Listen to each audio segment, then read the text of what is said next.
This changes everything. Because the next chapter for Peter Parker isn't just a new story, it's a complete transformation. And the title Spider-Man, Brand New Day? That's not a hopeful reset, it's a warning. You're watching Series Drift, where stories shift, details matter, and the smallest clues change everything. Now here's what most people missed. After the events of Spider-Man: No Way Home, everyone focused on the memory wipe. The spell cast by Doctor Strange erased Peter from the world, no friends, no identity, no support system. But what if that spell didn't just erase his past? What if it started changing him?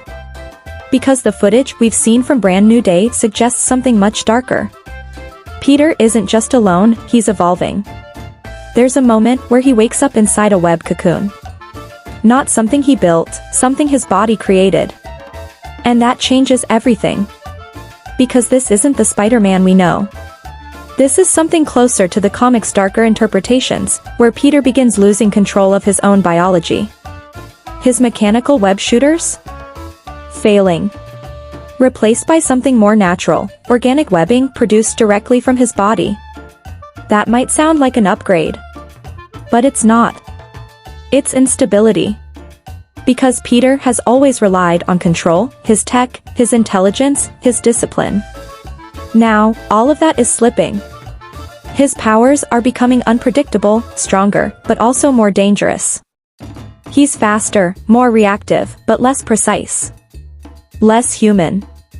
And that's where the real conflict begins.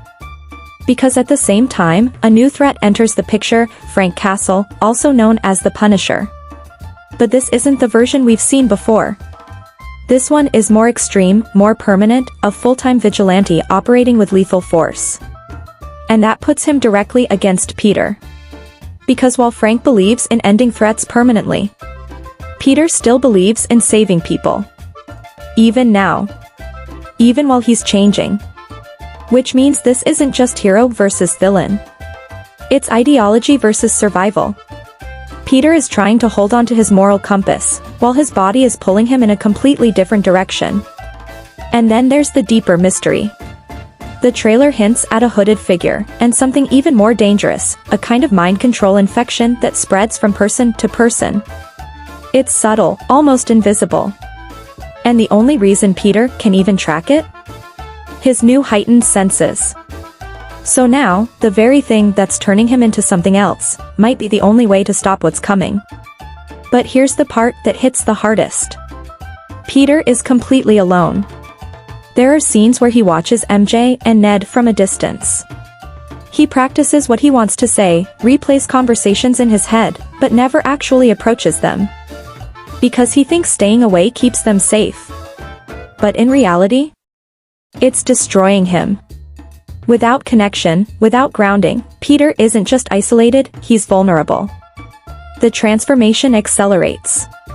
The line between Peter Parker and Spider-Man starts to blur, and then disappear. And that's the real story of Brand New Day. Not a comeback. A loss. Because at some point, Peter may have to make a choice. Fully embrace this new form, this more powerful, more dangerous version of himself, just to stop what's coming. Rumors even suggest the rise of the Hand moving into New York, an enemy that requires something beyond the Spider-Man we know. But if he does that, can he ever go back? Can he still be the kid from Queens, or does he become something else entirely? Something the mask can't hide anymore? So now the question isn't whether Peter can save the city. It's whether he can save himself. Because this A Brand New Day might be the day Peter Parker disappears for good. So tell me this. Do you think Peter will control this evolution? Or is Spider-Man about to become something we've never seen before? Drop your theory in the comments, because this isn't just a new chapter. It's the moment everything changes.